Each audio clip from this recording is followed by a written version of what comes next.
So I better have my own business, no investors in the company, nothing that could change my destiny about what I want to do in my life. Like, what do you mean Lionbridge sold? So it took me a second to figure out it was their quote-unquote AI division. So I think actually, as much as they are automating the process as far as possible, they said that both the ASR and the machine translation output in reality are both edited by humans. And welcome everyone to Slator Pod 47. Hello from Zurich. Hi from London. I have no stories for the number 47. Me neither. Yeah, no stories. I think we have to abandon that, given that neither of us are of that age. No, but the other guy, the Prof. Chi Show, he keeps coming up with new stories around each figure. But yeah, we don't have the resources to do that. Let's just stay with that. Let's move straight to the program. Today, we got a fantastic guest later on. Maria Amigues, the founder and CEO of Altagram, a really fast-growing game localization LSP. I'm looking forward to that. She's based in Berlin, and she's going to tell us a lot more about game localization, which is something that personally to me, I'm really keen to learn more about, you know. We did plan to do SlatorCon, not SlatorCon remote, but SlatorCon in London this year around game lock and media lock, and I was actually looking forward to, you know, learning more about this space. So looking forward to having Marie on. Of course, today we're going to talk about the big news, the $1 billion deal, another $1 billion deal in the language industry around Lionbridge this time. And when I saw it last Friday, I had to first just make sure it's not actually Lionbridge, the entire company. But it took me a second to understand that Lionbridge sold, their quote unquote AI business. And we'll talk about that. And then we're talking about Stratus and Zoo just briefly, and then go full automated media lock, Esther, with DeepMind, the Google, acquisition. I think they're probably pretty, fairly at arm's length, I'd assume. And then maybe if we have time, talk a bit about another Google Translate paper. We actually spoke to the researcher, but let's see. It's quite a lot to unpack, and I'm see if we run out of steam. Yeah. See. Let's. Hey, and lock jobs. Head over to lock jobs. We got some more jobs from MemSource, and now just Supertext. My neighbors here in Zurich, they posted about 4 jobs. MemSource posted half a dozen jobs. So head over there. And most of the jobs turning up now remote jobs, do you think? Or are some of them still country specific? I don't know. I need to see. I think probably most remote. Most remote, but there's a fair amount of tech jobs and IT. So I think as soon as it gets more sales maybe and project management, I think it's harder to do all of that remote. But definitely anybody here is now remote anyway. I doubt that anybody's going to, for example, the Supertext office. I wouldn't know, but I think it's technically you can still do it. It's not but it's the government has the strong recommendation to do remote, so I'm sure these guys are all remote at the moment. Hey, and I just want to make sure that I tell you about this. So this is translation quality in the age of digital transformation from the BDU, the German Translation Association. I actually contributed the opening chapter to it, so get a copy. Head over to the BDU website and get a copy. I just got a physical copy delivered to me. Very nice. For the audio listeners, it looks, I'm holding it up right now. Quite substantial, It's very quite substantial. a few pages. Quite a few pages. Yeah, and I really enjoyed working English? On that. This one is in English. Yeah, it's actually there's 2 editions. One is in German, one is in English. And the project was led by Jean-Marc Dallazuana. He's working at Volkswagen in the MT team, and then Christopher Kurtz, who's working with Enercon. So, thanks so much for putting this together. And, it's always fantastic to get a physical copy of a book. I will put it in my tiny bookshelf over there. Let's move over to Lionbridge and what they did. So again, Friday, breaking news-ish, kind of. I think they published it, but we were kind of in a Friday mood, and then I went home and checked. I guess it was email or something, or somebody pinged me on WhatsApp, and then, hey, Lionbridge sold. I'm like, what do you mean Lionbridge sold? So it took me a second to figure out it was their quote-unquote AI division. Esther, what does the AI division do? What do they do? Well, so I guess data annotation services or a whole host of services to support AI, yeah. So that's support AI, right? It's not like they're actually doing a lot of AI, but they're feeding the data that's used in AI. So it's kind of an interesting name, right? It's not really an AI company, but it's a company AI that is feeding support services. I think we were because quoting that phrase a while ago. It's almost the opposite of AI. It's like hundreds of thousands of humans and managing like hundreds of thousands of human data annotators on a platform, right? So it's like lots and lots of humans putting together data that is then used in AI applications, and not just language. I think there's a lot of image. Well, like voice collect. Well, I suppose voice is language, but voice collection. You said image as well. Yeah, so the whole range really. Image is a big deal there as well. So Lionbridge sold that AI division to a company called TELUS. I guess it's TELUS. I wasn't familiar with that company before. It's a Canadian telecommunications company. So it seems like one of the big Canadian telcos. But it wasn't actually sold to the telco arm. It was sold to a subsidiary called TELUS International, which is kind of a smaller version of Teleperformance, kind of customer service, customer experience, and now, of course, data annotation. If I get this correct, they're doing about $2 billion in revenues. I'm not sure if that already includes the Lionbridge bit. But yeah, about $2 billion in revenues. And so Lionbridge AI, that unit, it apparently it had about 750 employees, full-time employees, right? Of course, in addition to the hundreds of thousands of crowd workers. And it went for a cool $935 million. I mean, depending on the exchange rate, it's like 1.2 billion Canadian dollars. So that's a lot of money. And let's just go through the financials. So apparently that unit at Lionbridge generated revenues of roughly $200 million US dollars in 2019. And they didn't say, but it's probably on track to do a bit more, like $220 million this year. Roughly around $45 million EBITDA. So that's earnings, right? And so that means that they sold for roughly 20 times earnings, which is on the high side for a service company. Yeah. This is a huge, huge win for Lionbridge's private equity owners, and of course for Lionbridge's management team. Led by CEO John Fennelly. This is a major, major win.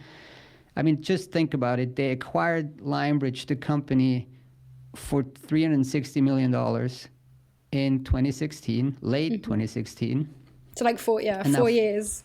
Exactly, roughly 4 years ago. 4 years later, they're selling a division of it for nearly triple the price. Of the entire company, yeah. Of the whole thing they bought. Yeah. So they're still left with the very large translation and localization business that's generating like $500 million or something, right? Yeah. Oh.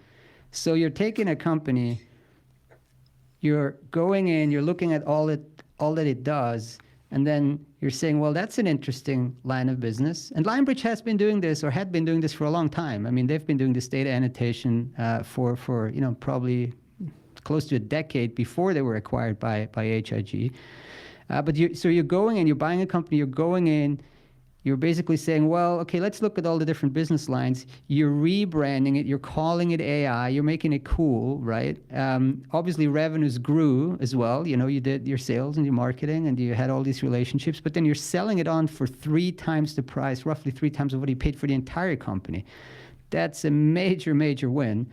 And so kudos to the Lionbridge team that made this happen, including also the repositioning of it. I hope that Jamie, the CMO, Chief Marketing Officer, is going to tell us more about this at SlatorCon Remote, because he's scheduled to speak around that kind of digital transformation. And that was a big digital transformation, because before, when you went to the Lionbridge website, you barely knew that that's something they did, right?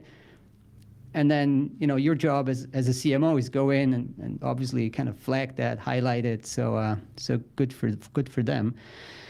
I think they said the deal is expected to close on like the end of the year, December 31st. And so why did TELUS buy this? They have an IPO coming up. So TELUS Corporation wants to spin off TELUS International, what they call it. So the unit that bought the Lionbridge AI business and go IPO in the first quarter of 2021. And, when you want to go IPO, of course, you want to have these types of high-performing businesses. If you can buy something that does, 20+% in EBITDA margin, that's going to help you with the IPO eventually. Also, the CEO of not the TELUS, the corporation, but the TELUS International, that $2 billion company, he said that, so we see Lionbridge AI as a natural adjacency to their content moderation capabilities. Okay. Yeah, no, that makes sense, doesn't it? Yeah. So, it's just that crowd, it's the customer service at scale, etc. And they bought another company. It's probably similar. It's probably similar customers as well, isn't it? If you think about content moderation for sort of social media platforms and those kind of big tech companies as well. Yeah, it's those big outsourced pieces of business. I gotta admit, I'm not super familiar with that. I mean, but you're competing with the Teleperformance, maybe even with some of the Accentures of the world, etc. Like all of these outsourced things. And then what he also said was, though, it's not just big tech that's going to buy this, especially going forward. It's also, they say that there's a near and long-term opportunity as AI quote-unquote proliferates across really every facet of industry and commerce. So long story short, what he's saying is, the CEO of TELUS said is, well, maybe it's Google, Facebook, Amazon, etc. that are using this right now, but going forward, everyone will need very clean and properly structured data for their very particular AI needs. And that's something actually that John Fennelly mentioned also when we had him at SlatorCon in real life, SlatorCon IRL in London in 2019. He said that as well. He said, look, it's not just those big companies. There's thousands and thousands of potential customers for this across all of the corporates. So, why should LSPs care? I mean, it's not super easy to get into this, as we just discussed with Kåre, the CEO of Venga Global, in a couple of podcasts back, right? They do this too, but it's doable. You can try to get into this in some shape or form. And also, one company that really did it was Summa Linguae, the Polish company. So, and now it turns out it's really helping them in 2020. Because what's the quote there again? Can you pull that up from Chris? Yeah. So Summa Linguae, CEO? this is their data services business. So they've said data services are booming and volumes have tripled versus last year. Good for them. Yeah. So they made this bet. We spoke about it before, but they acquired GlobalMe, which is a Canadian data and kind of localization / data annotation company. And that was a very timely acquisition, because now it turns out that this is really the growth engine for that, what was before a very much kind of an LSP, Summa Linguae, right? And now it's very techy and it's got this booming data annotation business. So it can be done. Obviously, not everybody's going to go and acquire this like Summa did, because they're private equity owned, they got the capital, etc. But it's something that LSPs should definitely keep an eye on. As a potential strategic option going forward. So interesting deal. Head to slator.com. We obviously published a breaking news piece, and I just published a longer deep dive for pro subscribers. Lots and lots to unpack there. We have a bunch of quotes from the CEO at TELUS about why they bought it, and actually quite an interesting description also about what that data annotation is. I'm not going to bore people now reading it, but head over to the article and read it. It's very, very interesting. Actually, quite well summarized in an analyst call. So it's somewhat understandable, I guess. one more, won't spend too much time on it, but we got results in also for Stratus Video. I don't know how to pronounce that. How would you pronounce that? Is it Stratus? Is it Stratus? Is it? Well, I'm probably the wrong person to ask with my Britishness. Well, okay. How would the Brits pronounce it? I think I would say Stratus, but then you have Stratus stuff. Stratosphere? Stratospheres, yeah. Yeah. So I think maybe Stratus, but I think it might be Stratus, because I did speak to somebody from that company a while ago when they did their merger with the other company before, On Demand. Did they merge? Oh yeah, right. Yeah. That was before they sold. All right, Yeah. Stratus Video, and they played a little trick on me, I gotta say, because in the second quarter. Yeah. They said that when they published second quarter, obviously 3 months ago, they said that June billings exceeded pre-COVID levels. And that was kind of the take we had. Hey, great, it's going well. But now, when the third quarter rolled around, they said that, well, early in Q2, volumes for Stratus dramatically dropped off when healthcare services were shut down. And so now they grew like 25% in the second quarter. Long story short. No, they grew 25% in the third quarter, yeah. From Q2, right. which had declined by quite a lot anyway because of COVID, I think. That's right. So the trick they played is they made us think that, well, June billings exceeded pre-COVID levels, everything's fine. But actually, if you look at the entire quarter, April and May were really down a lot. So, well, that's how you play the market sometimes, right? But anyway, bouncing back, exceeded expectations. Also, it's this Stratus. They're owned by AMN Healthcare, a bigger company, and so we can occasionally track the results. But seems like things are going back. Who knows now with the COVID cases spiking again? How much kind of shutdowns again there are, or how many of these elective procedures are postponed. Here in Switzerland, some of the elective procedures are now getting postponed again because hospital capacity is is starting to hit a bit of a peak, but let's see how that plays out in the US.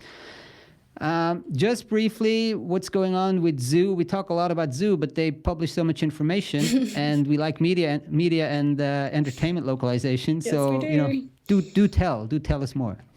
Yeah, they released, I think similar, most companies are sort of publishing their results to September 30th. So Zoo also published 15% overall growth in the first half to September, and to revenues of just over $16.5 million. They are headquartered in the UK, but they report in dollars. So there we go. So the big winner, I think, was dubbing. They had a 480% increase in dubbing over those 6 months, albeit from a low base. So it's not all of that is of those revenues are from dubbing, but they also had a 34% increase in digital packaging, which is not technically localization, but it's something that Zoo offers, and a 33% decrease for subtitling. So it really was.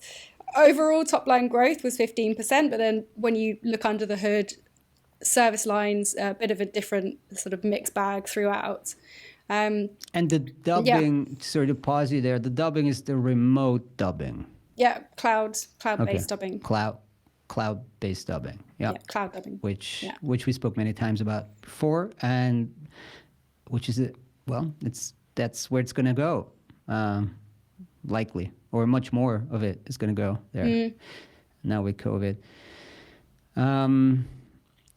Now that dubbing, the machines are coming for dubbing, Esther. The machines are coming. Well, the smartest people on the planet are working on replacing even the cloud dubbers, the human cloud dubbers. So what's going on? Who are the smartest people, and why are they? What are they doing to automate dubbing as well? Yeah, well, I don't think I'd advise voice actors to panic just yet. But Good, Google, okay. well, specifically DeepMind, it was a collaboration between Google and DeepMind, published a paper recently on dubbing, so pretty much automatic dubbing, so no real human intervention, for educational videos. So they went through their approach in a research paper that they published earlier this week, and they talked about, so not only changing, so adapting the audio content, but also the speech, but then also adapting and changing the video itself. So basically the lip movements of the speaker on screen, and it's interesting. So it's regrouping a lot. To do machine dubbing, you really need to pull together quite a lot of different disciplines, or at least deep-minded in this research. So they had automatic speech recognition, ASR, followed by machine translation. They had a speech synthesis with voice imitation, so that's imitating the speaker's voice in a different language, and lip movement synthesis as well. So quite a lot of different elements going into that. They did say, yeah, just pause you for a second. I mean, it's amazing. I checked out their video. They have like 3 videos, right, where they have technical, like some TensorFlow presentations.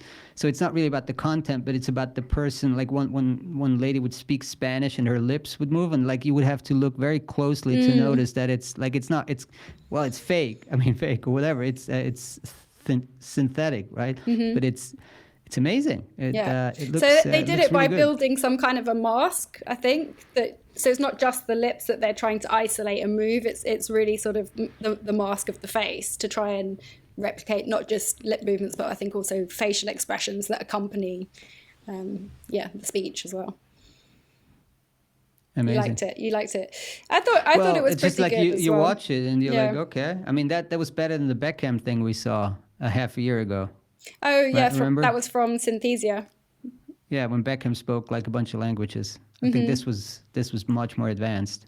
So it is interesting, and I think it deals well with that single speaker setting. So this is what they were saying in the paper as well, that actually one of the challenges, I think, mostly because of the synthesis of the face, actually, and also identifying the different voices, is that if you have multiple speakers, or if you're in an interview setting where people are interrupting or talking over each other, I think it sort of falls apart or doesn't do so well in those scenarios. So there are some limitations as well. I mean, they also mentioned the whole sort of idiomatic speech poses a problem, obviously, for machine translation, because, as I said, it's comprised of all these different systems. So ASR, machine translation, if you've got some kind of challenges that we know exist in machine translation, it's obviously going to have a knock-on impact.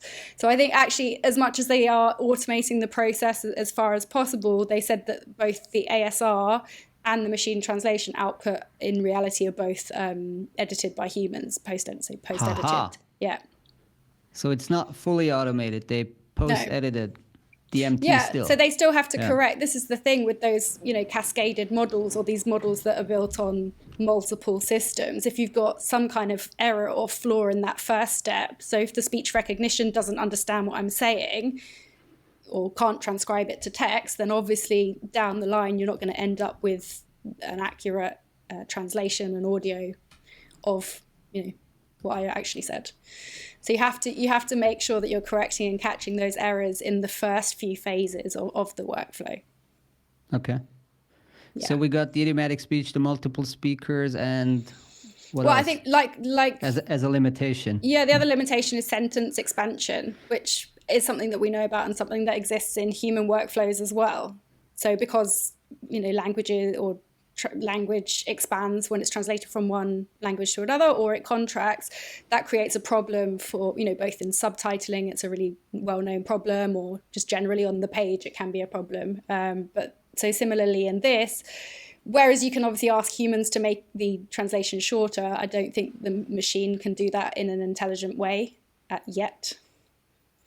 That's some kind of like summarization technology almost, isn't it? To try and shorten a sentence. Yes, but also if you're dubbing, you still have the original, like in the normal dubbing, you still have the original lip movements. Now, with this may actually help because you don't need to translate to sync up with the lip movements. That's so true, you can you can have a different, it's going to be slightly easier to dub this. Well, that would give you more freedom in the target language to actually translate how you would like to, rather than to have to follow what the lips are doing on screen. You're right. Yeah, that is probably one of the benefits that it has over potentially. Although I think, as we know, potentially these voice actors are not too enthusiastic, or actors actually on screen would not be too enthusiastic about having their faces synthesized and changed. Well, and it does. Yeah. No, sorry, go ahead. Oh, no, I was going to say, and obviously it does throw up issues that we've discussed before around deep fakes and consent and things like that. There's so much to unpack. I mean, okay, so obviously a star actor wouldn't want to have half of his face changed by AI, right? That just wouldn't work. Like, it wouldn't happen. So, okay, so we're kind of limiting, it wouldn't happen, let's say in the next, 20 years.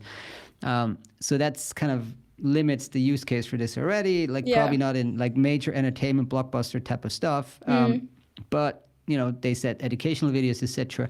But even there, when you have, it's like some speaker who says something, and then half of the face would be kind of fake. Like, why not just put like some type of avatar there? Why do you even okay, so you need a person there, but you're kind of changing what half of the face of that person does? I don't know. I know what you mean. Like, why not use a different, just some kind of different representation? Why is it so necessary? I think there are kind of studies and thoughts around like improving engagement with, with speakers or with the video as well. It just helps. It helps you to engage and emote, I think. Do you know what though? I did just think of one sort of similar use case in current like movies. So people have started doing the de-aging, like AI de-aging. Yeah. What do you mean, like on Instagram filters, stuff like that? No, on films, on movies. Have you not seen Will Smith did it in one of his where he kind of gets this like whole synthetic face, I think, or just So Robert De Niro did that. It's sort of, it's not quite the same, but it is sort of an interesting precedent for that kind of like modification and AI being used and by very prominent actors. Good point. Yeah, but also what you mentioned about deep fakes and consent. I mean, once this becomes, obviously this is going to become better fast. So, 4 or 5 years from now, hey, did that politician really just say this, or was it just some deep fake that's, rippling across the internet? So, hey, I don't know. But so basically Google / DeepMind, they put this, the impetus was like, okay, more educational videos, making generally education much more accessible to many more speakers of, non-English speakers across the globe. Yeah, that's why they did it, why they said they did it. But it's just, it's fascinating when these big tech companies pick these types of areas as research areas that really would, if properly applied to a business context, actually kind of, I hate to use that word, but disrupt really existing industry. An existing part of this industry, right? But I think we're still somewhat far away. But head over, check out the YouTube video. We linked to it. We embedded it, or we tried to embed it, but it didn't work. Or, we embedded it. So head over there. This is not a pro article. This is freely accessible. All right, game localization. Curious. Let's talk to Marie about it, and see you in a second. Bye.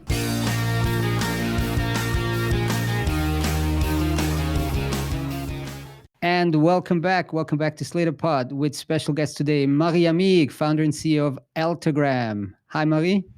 Hello. Hey there. Where does this podcast find you today? Oh, I'm in Berlin, in my home actually. Yes. Great. So Berlin, how are things over in Berlin at the moment?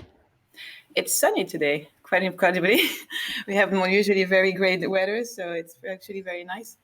And the second lockdown, of course, for most of Europe, that we are in the same situation. So actually quite okay considering how Berlin take care of it, and numbers are going up. So quite okay, yeah. All right. Well, thanks so much for taking the time to join us today, despite, all of what's going on. So, hey, so tell us a little bit more about kind of your personal background, just introduce yourself a little bit to the listeners. I mean, obviously you've built quite a sizable business over the past, 6, 7, 8 years. And so just how did you get started in this language industry, the game localization space, and how did things get started for you? Yes. Yeah. So maybe I will just start by the very, very beginning. When I was at university, I did philosophy. Please I did do. a PhD of philosophy, and I was specialized into cognitive science, and particularly AI and language.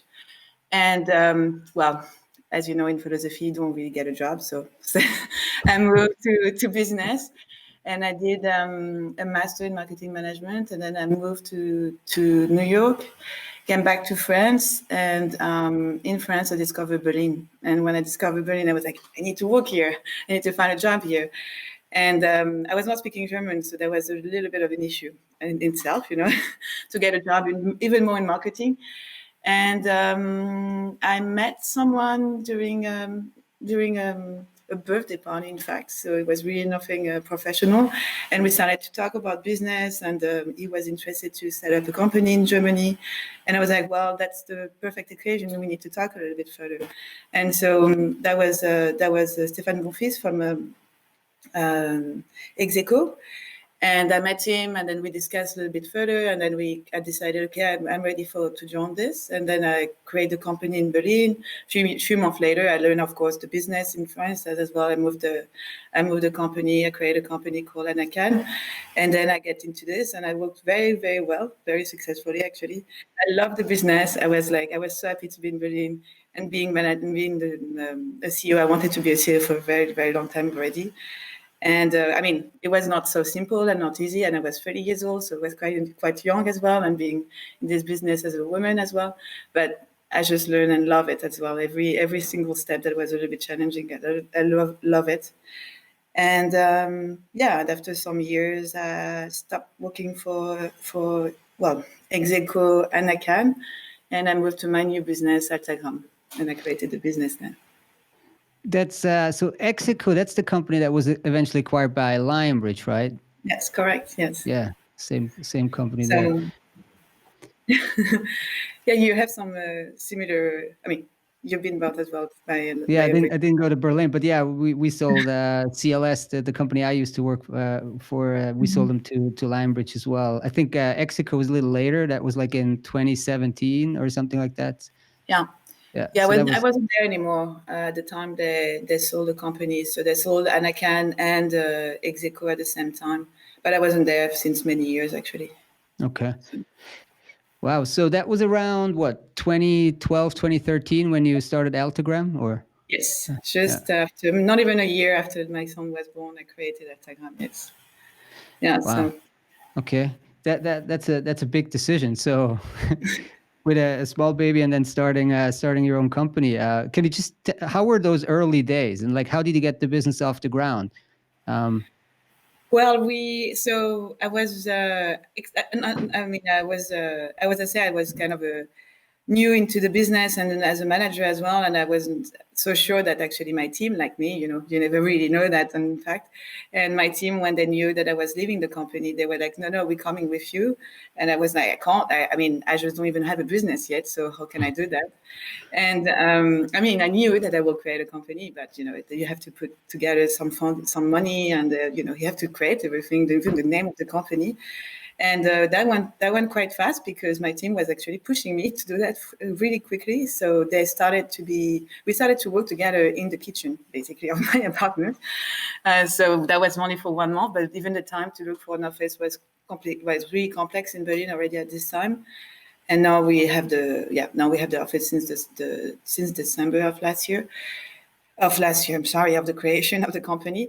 And it was because I think I was known as well in the business. It was not so complex for us to actually reach out new clients that were not the normal German clients that we normally were working with.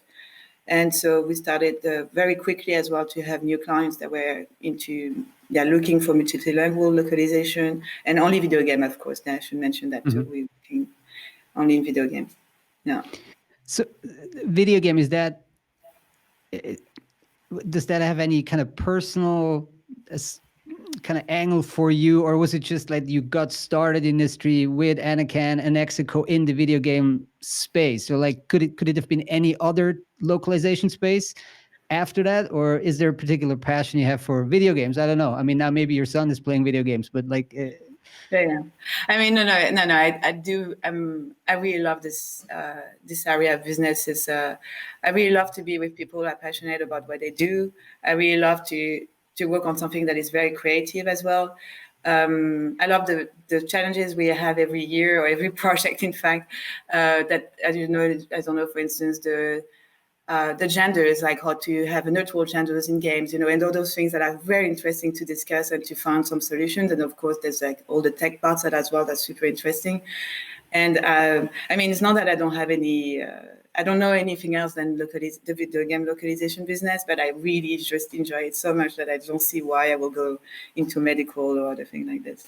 And in fact, we have clients coming to us and asking us really over our perimeters of business, so taking care of tractors or things like this. We're like, no, we don't do that. Like it's just we don't have the team for that either. So that's just we don't do tractor manuals. So no, but that is something particular about maybe the gaming space where, I mean, yes, it might be one unit of like one of those giants like Transperfect or Lionbridge, but typically many game localization companies don't do much other than game localizing, right? It's very specialized.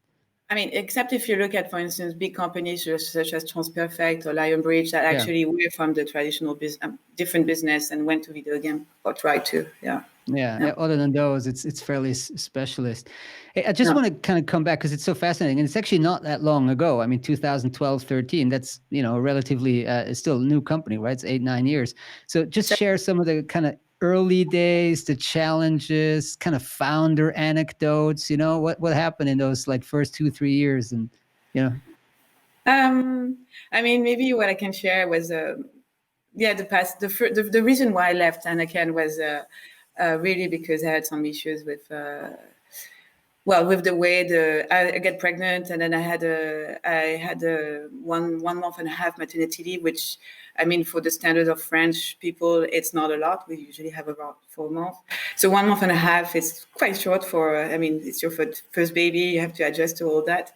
And within a week after the birth of my son, I was expecting to receive a beautiful message from my associate in France. And what I received is just an email was telling me, okay, we're changing your position to a business developer or something like this. And I was like, what? Like, they can't do that? I mean, how can this is possible? And the CEO of the company, I mean, I cannot imagine having someone over me as well in this position, why I created the company and everything. And went to see a lawyer, and I was breastfeeding. It was just the most horrible moment because I was like three hours at the lawyer's place when my son was waiting outside. And the lawyer said, well, we can't do anything. Like, the problem is that in Germany, your CEOs are not protected by the German system because they are not belonging to the same rules of work than the German, because they are special, like they are under the company. And I was like, well, that doesn't make sense. As a woman, I has to be protected. And so I came back to her and I said, I'm sure Europe is protecting us, like as women. And so I searched on it online when I was, after that, when I came back, and I sent an article. I said, well, women are protected as CEO, and this is what I have. And she said, okay, fine enough. We will be able to protect you if there was a situation that goes north or something. But in the meantime, I would suggest that you don't answer to the email and just go back to work. And that's what I did. I just came back to work, and nothing happened. But I mean, obviously, it's the worst you can imagine when you're a woman and you're having a kid and you're just having this little baby that comes out of the in the world, and you're just like, okay, maybe my new position is not anymore what I'm not sure that I'm going to earn that. I don't know what's going to happen.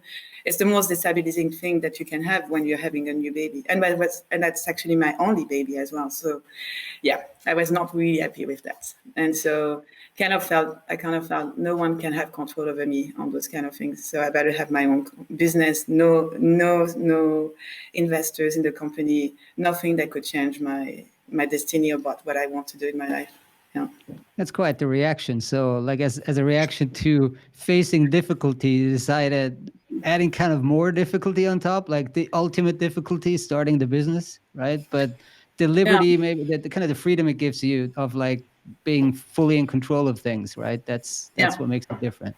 Yeah. Okay. And that's Yeah, very interesting. So, yeah, no, go ahead, Esther. Well, I was going to say let's talk in a bit more depth about gaming and the industry. So Absolutely. maybe in terms of just describing for us the characteristics, like average customer account size, job size, turnarounds, just so we understand a bit more about what it is that you're involved in.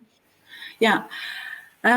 So I mean, in this industry, you really have different type of people. So what I will call the indie companies. So they came up kind of at the time we were able to release ourselves games, so that we became publishers ourselves. So that's when the actual access to apps were for almost like done for free in the time.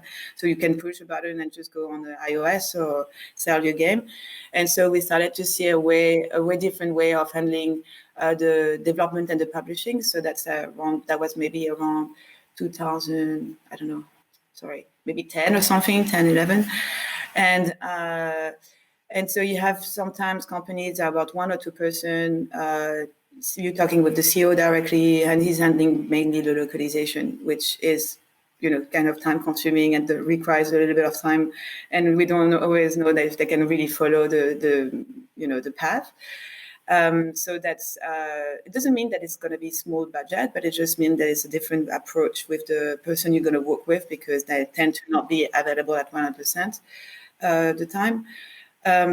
So that will be, I would say, maybe in our business, maybe about 25-30% of our business, small indies companies. And again, small doesn't mean small project, but it doesn't mean, it's just a different way of approaching the projects. And then you have small, medium-sized companies. So those are usually publishers, but not only, could be as well developers. So that's, again, very different ways. So the publisher will be the one who's going to forward us the files, but not having a real connection with the game. So it's going to have always to talk to the developer. So that's always taking us a little bit more time. While we are working with the developer directly, you have a real contact with the person. You know what's going on. You have faster answers as well to our questions. And that's representing maybe, so the project in this case are going to be, you're going to receive maybe 3, 4, 5, 10 projects through the year, because they're not only taking care of one project, but many. And they could be small, medium size to big, depending of their year. I don't know if you're familiar with games, but the more they're narrative, the more you're going to have text, and the less they're going to be like, casual games that sometimes they could be very, very small, like Tetris, for instance. If you think of casual, there's almost no text. So we have games that could be 100 words, but we mostly have games that are going to be around 200K, like roughly 200K, that with DLCs, and sometimes we have games that we have now since 7 years, like on a monthly basis, we have updates. So that's, and with audio as well. And then to finish, you have the third type of clients that are going to be, I would say, the AAA companies. So they are usually having, big projects, big budget as well. And it's usually, it could be TP, but it could be as well TP QA, or it could be TP voiceover QA, so that you have everything together as well. So it's quite various. We have as well. Sorry. lots of customers, lots of different sectors. Exactly. Right? Ranging from, you've got the 1 to 2 small people company up to these massive publishers as well. You also mentioned a few acronyms there, which I think might be helpful to run through and explain, and also take us through some of the different services that are required for games. So I think you said TP QA, TP voiceover. Explain a bit about that and some of the other services that are involved as well. Yeah, I apologize. It's this jargon you use all the time, and then you forget that. I mean, I guess the audience is still in localization, but yes. TP is actually. Do I even have the translation of the acronym of this? translation, editing, proofreading. Okay. Even if we actually do localization, we just call it like this for the wording, for the words, like it's when we do the translation. And we always do translation, editing, proofreading, just to, QA actually at the end.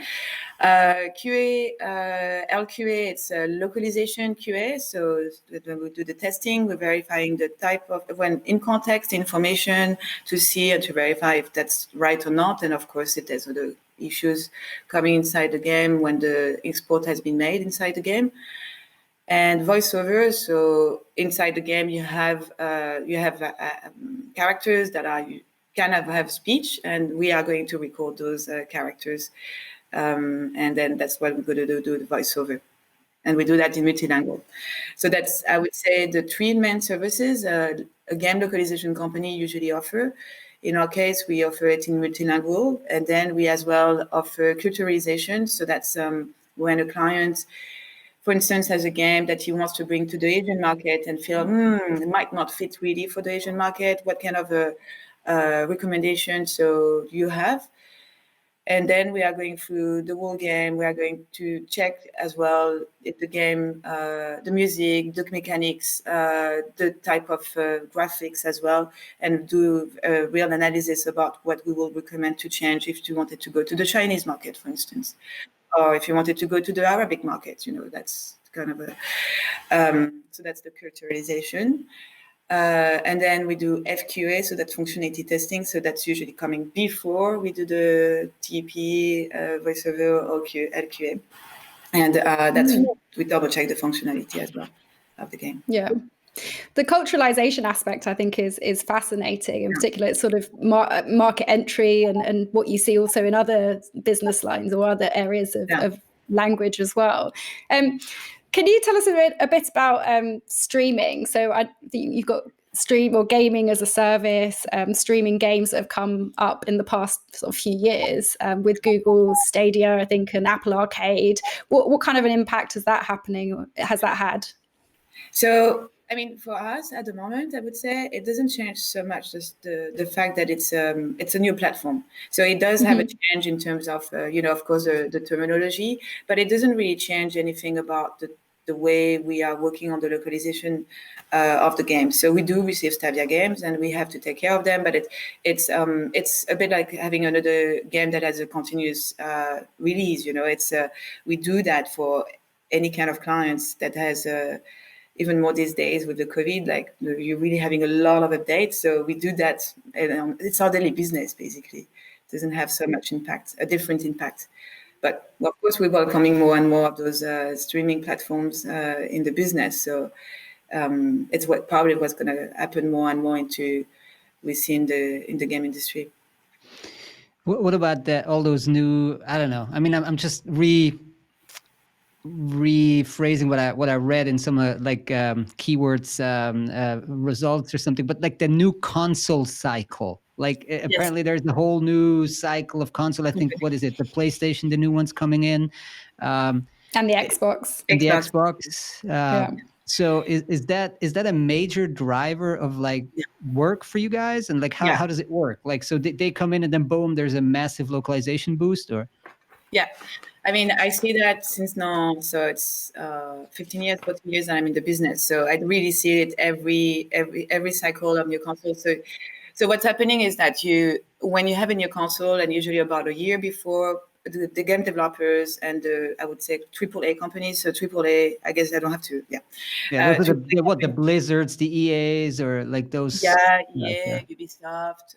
In fact, it doesn't have to be. It's AAA games. It could be AAA companies, but it's AAA games or AA games that has a license or an IP, and that they want to release for the new consoles. So the developers are going to concentrate on this development for maybe 1 year or two, and in the meantime, they're not going to release other games. You see, so during this, so we have we're going to have a curve just before the release of the new console. We're going to have a curve that's going to go down. But the thing is that the games industry is just growing no matter what. So this curve is not as impactful that it used to be in our localization business, but it used to be really you were going down to 30% down before the release of a console from your past revenue. It really had a huge impact at the beginning. as well, because before there was only consoles, and now we're having, PCs, and it was always PC, but PC, console, mobile, you have a different kind of platforms, and we have much more worldwide as well. So just to come back, so there's a change. There's less developers who are going to release the year before or 2 years before new games, and during the time of the release, when they want to launch the console, we're going to receive way more requests to make sure that we're going to be on time, and for bigger IPs as well. And then you have, because you know that you're going to have a mass market that's going to be super interested to have new games on the console. So you want to be there. You want to make sure that you're not losing the opportunity to have as well a new platform that is working better, that has better graphics, that is going to be interesting more players. So it's of course an interest for everyone. And and during this time, for the next 2 years after the release, we're still having a lot of requests. Like it's just a path. Like the growth is really, really important, and then it's slowing down a little bit. And at the same time, and as well at the same time that you have the new release of consoles, you're still having the other consoles that are still used. So you're going to have, multiple SKU at the same time. And then the other consoles are going to get slower, less, and we're going to continue on the new consoles. So you're going to have a little of change of the sales at this moment. And of course, the acquisition sales. So you're going to hire, you're expecting to hire more people, in anticipation of that. And actually, we never kind of spoke about the size of the company. It's quite a large company already, right? So, what do you expect currently and in the next couple of, maybe next year in anticipation of that? And just give us maybe an idea of the size of the company. It's this year has been. We're doing records of sales this year, just to give you an idea. So, every year we've been growing, that's of course, but no, it's really, we had 1 month that was almost what we did in 1 year when I created the company. So that gives you an idea, how big it grows. And of course, we need to hire people. So it's because it's a business made by human people. It's still not done by a machine or need the software. I'm really trying to have to still keep a small size or medium size of company. I don't like to have it too big, just because it's harder to manage. But it's as well we don't have the same atmosphere anymore. Now these days everybody's working from home and it's working fine. But still, I like to be able to have not family size, but at least a human size, I would say, of the team. So my idea was to expand into different countries, which was, I was thinking, okay, then I have satellite companies. It's much more manageable.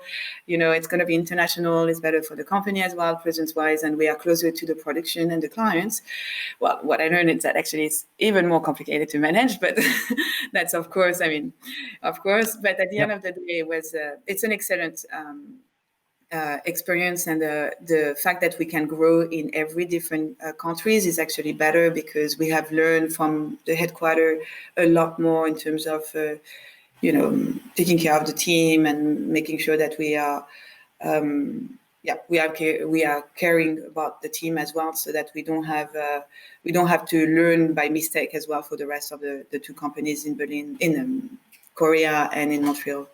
Yeah. Okay, so you got Montreal, Berlin, and Korea right now. Okay. Yes. Good. Yes, so you can do a follow the sun account management as well. Yes, we can. Yeah. We're trying that. Yes. Yeah, that helps. Cool. Yeah. Talking about scale. I was going to ask a question about keywords. I know Florian brought them up earlier. So keywords is interesting. I suppose they're quite visible, because not only are they on the large side for gaming, they're also a listed company, so we do tend to sort of hear from them quite a lot.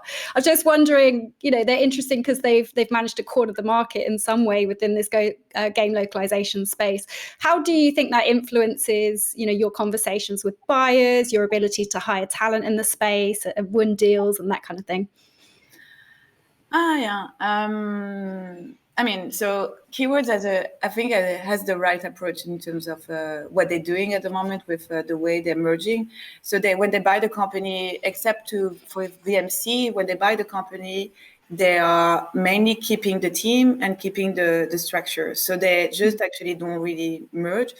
Actually, I realized in Italy they did, but in general they're keeping the same team, and so that's of course keeping the same clients, keeping the same team, and it was just getting bigger and bigger everywhere in the space of outsourcing, and not only localization anymore. It's hard to know, like. It's funny because I heard that they heard about us, like they know that we're having clients that they definitely would like to have. I think our clients do respect the way we are approaching the work we're doing, and as well the fact that we are, like small but big, but not as big as Keywords. So we are more like, I would say, boutique in a sense than where Keywords is, and there is clients that even say we don't want to work with Keywords. We just want to work with another type of company. So that's an advantage for us. But sometimes I would say it really depends how the approach is of the client. And they might say, well, we prefer to just work with the biggest, and that's it. There's no really conversation anymore. So that's where I'm not happy with, of course, because I'm like, well, we're still quite we're doing, and it's not because you call Keywords that we'll do a better job. But sometimes we don't just actually know that until we have the answer and more information. Yeah. Sorry. No, it's an interesting, as Esther said, it's like they probably haven't yet fully cornered the market, but it's like the one area where like one company like is really heavy, in one area, and that I guess it does give opportunities for independent companies at some point as well. So. Yeah. I mean, on the other side, the more you have sales, the bigger your sales team is. And of course, if you do consider the numbers of companies that Keywords having, it's as much as that numbers of sales team, if not more people inside. So it's a competition that we might not be able to have, because in terms of sales team, we have the 3 CEOs and then 3 person in sales. So it's not, we are 6 people at the moment. So that's not, and CEOs do not do only sales, obviously. So so let's stay on that topic of sales. So you're saying, I mean, you're doing a bit of sales, and then you have like 5 pure salespeople. When did you start? Was that an early decision, like in 2013, 14 already? You get like 2 full-time sales, and they just, or was this something that only happened kind of recently? And just tell us a bit more how they work now in times of COVID. Like, is it, we ask everybody that question: how do you sell in those, remote times? Yeah. So the first thing is that I never wanted to work with a salesperson, because I hate the people who are pitching and say, no, I mean, they're just selling dreams, but they don't really. And no, but this business is really, you can't sell dreams. It's like, there's really issues that we need to corner, and we need to discuss about them before saying, yeah, everything is possible, because it's not. And so, yeah. So first, I didn't want to have someone who was too much into sales. And, I was working always with, I started with an intern, like marketing intern, and helping a little bit. And usually was a project manager, one that was better than any other one, who was helping me with all the pitch. And then one of the senior project manager moved more into the sales. Now she's actually taking care of the whole sales teams worldwide. So she really moved from one year to the other to that. And I would say she's excellent. She's as better than that's why it's really a dream to work with her. And she's together with another person. They're dealing with all the requests, all the LFP. Then she's working as well with the team lead, the project manager, to just go into the more details, and the localization engineer as well. If there's something we need to double check. And sorry, I might miss a bit of the question you asked me, Florian. No, it's just like, it's fascinating. I mean, as I said, you started kind of with like kind of a marketing, and then slowly moved like those people into more salesy roles. Just on the whole COVID and lockdown, like how do you sell now? Like did you, or maybe previously, did you do a lot of, conferences, etc., and now it's all fully virtual, or how does it work right now? Yeah, so I was personally we were calculating, I was between speech and conference, and I was doing over 14 per year. So that's a lot. Like, it's almost every month you're going to a conference. It's fun, it's a lot, but it's quite tiring as well. And it's like back-to-back meetings. It's not like I just go there for 3 meetings. It's usually a lot of meetings in localization to get to a bit of revenue. And so the whole team just moved to events online, and I was very skeptical about it. We do more events. We definitely do more events. We don't have as many meetings, but those meetings are much more interesting. So sometimes you had the impression the person needed to fill the agenda to have the meeting with, and they didn't have any localization real needs or just need, I mean, whatever. I don't want to know why, but we were having meetings sometimes were not just interesting. But now the meetings are very interesting all the time. So that's great. It's, I mean, less expensive because you don't have to travel, you don't have to pay for all the travel trips and everything, and it's much. I mean, you don't spend too much time on the transportation and whatsoever. So actually, it's really nice as well. I miss traveling, I have to say, that's for sure. Same. Yes. I miss to network and to see my friends, I would say as well. That's really what is the problem. But in terms of performance, I would say that this online system is actually working very well. It's surprisingly working very well. We adapt, like the business adapt very well to that. Yeah, it is a business that has adapted generally quite well. But I also feel that, you know, one year, maybe 12 months, 18 months of like remote, and then at some point you do want to go back and actually meet people. It's not like I met a lot of these people in the industry every 6 months, right? But I would probably want to meet them every other year or something. So yeah, I feel the same. Maybe that's the difference. Like my team is able to do a lot of meetings to meet those people, but it's really business oriented. And when you were doing events, it's not only that. And I really have friends into this industry now, and it's you can have a lot of business just from that too. It's not like, you know, so. And for instance, in my case, we were doing a lot of meetings with our actual clients, and that's also, and something that, you know, going to restaurants, you know, those things, you just don't do it anymore. Like we just can't do that. So I do understand exactly what you mean. I don't know. Maybe we can find something that is a bit more hybrid, and we can find a way. But yeah, let's see how vaccines are coming and etc. Let's see. Hey, I think you're involved in some type of Horizon 2020 project, right? That big European research project. But when I looked it up, I saw something from 2017, but I think there's something newer happening as well. So the one from so we had two phases. So European 2020 is a grant that is given to very high innovative projects, and that you're going to commercialize. And it's not only doing research; it's really that the goal to commercialize the project. So we applied to two phases. So phase one that was about 2015-16, and then we applied to the other ones that we received from now it's about a year and 2 months ago. So maybe you're talking about the phase one, I guess. That's probably that must have been phase one, yeah. Yeah. So we have a €2 million development for a very innovative platform using AI, powered by AI, for the game industry, and particularly for the localization business, to streamline the business in what we say, kind of complex and probably very repetitive and not very needed in a sense, actually at the moment. So we try to change that and to streamline everything and to go faster, but really giving the opportunity to humans to actually give the highest quality that they can into what they count for them. So that's So avoiding all the project management by itself, like taking care of all the admin files and everything, but really concentrating on the translation itself, on the actual visual using AI, and as well on the speech to this one always. Speech to text to speech. It's actually text to speech. Yeah. Text to speech. So we're using AI for those three components. So we're having actually extremely good result on the MT usage, and then we don't commercialize it yet. But yeah,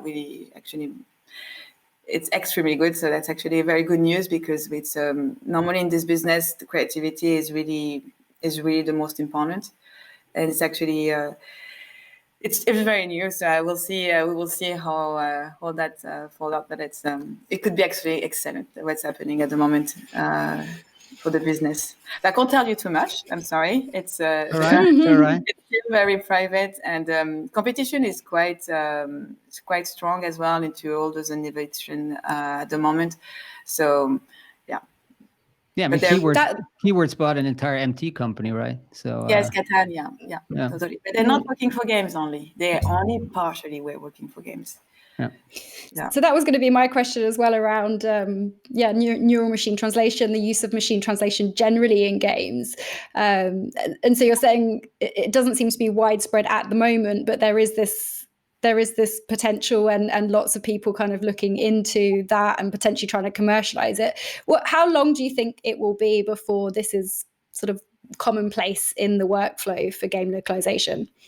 Well, I mean, the way I'm thinking of it at the moment is that we will be ready to start to sell it in May this year, and without and really trust me in terms of what we know and how we do it. We always try to have the highest quality possible, so it's not like something that I'm considering that is halfway going through, but only for some languages, and that's the thing. So that's not all languages could work with this, and not all parameters are working. So I personally don't think that we will be able to do it for any kind of text. Like, it's not only for everything, and it's the same for you don't work with the same translators for maybe dialogues and ELA or things like this.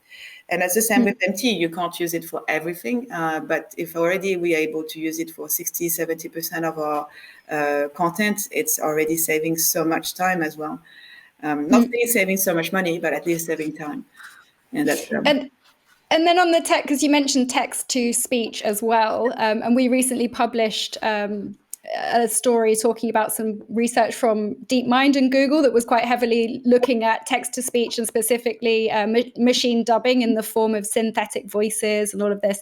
When you're talking about text to speech, so that's using synthetic, so not human voices for voiceover or for dubbing, or how does that work? So it's using a voice, but then it's creating the voice. You have to have a big numbers of data for actually recreating this voice. So that's to make it sound natural. For now, the usage of what we are expecting to do with what we have will not be for a real voiceover for our characters. It's not making sense for that. But you can use it for different pre-usage before commercialization of the game that could be useful for the developers, in fact. So it's just to give them more the ability to know if it's going to work in the engine, or if there's going to be any issues coming up, or other things. After that, we can see if in esports it could be as well interesting, so that we have or for hearing impaired people. But at the moment, it's not where we're focusing on. We're trying to focus as much as possible in the what we know. So that's the pre-voiceover for the game, basically. Oh, really interesting. So I feel there's always been a bit of overlap between like gaming and media, but those two worlds have never really met. But actually over the past 2-3 years, I think they are somewhat converging. I mean, have you ever considered expanding into media, maybe entertainment, education, e-learning, maybe not e-learning, but like entertainment, education, all of these things? Also, sorry to bring up keywords again, but I mean, they're tentatively starting to come into like even feature films, etc. Is that something you've considered? So I always say I never say never, because it doesn't work like this. We know that. It's not. I think we have so much to do at the moment in the game industry, and for me, at least, and it feels that between that and the platform and developing a platform, I really feel that there's enough for us, and I like to focus on what we know how to do. So that's really good. But that doesn't mean that we don't. We do e-learning projects, for instance. We do have companies who are coming to us because they like the way we are working for games, that they want to have the same type of work, so they're asking us. So that's for music, the music industry, but we don't actively look into it, and we don't work with Hollywood or anything like this as well. Yeah. And I don't look into that like in terms of growth. It's I'm more focusing into the three companies and the platform as I think what's going to be our future for now. Well, so what's your outlook for 2021? You said the console thing, so there's going to be a big growth push. So for you, you feel that's going to keep you super busy, the new platform, and then are you going to grow or try doing more geographically, or are you going to stay with Montreal and Seoul and Berlin for now, or what's the outlook? What's next at Altagram? Yeah, I have to say I feel quite busy, so that's probably what I will answer. And we will continue having the same companies geographically. If we're talking about like the next 2-3 years, I think that's what we're gonna keep for now and just build and grow into that. And we see for the platform as well, like how this is going to be as well developing. It's new for me going into the software development. So it's as well, it's probably going to not use the same type of person that are working as well in terms of sales. So it's probably going to be independent, and we'll see that. Like it's something to look into. So that will be another kind of area of development that might be with more geographical regions than what it is at the moment for Altagram traditional business, I would say. But let's see.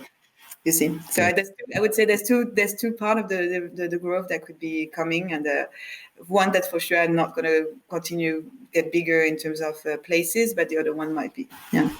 Understand. Well, I know you're super busy, so I really appreciate you taking the time out of your schedule to do this today. I really appreciate it. So yeah, hope as I tell everyone, like hope to catch up in real life at some point. So we'll do that soon. All right. Thanks so much. Inviting. Thanks, Marie. Pleasure. All right. Take care. Bye-bye. Thank you. Bye-bye. Bye.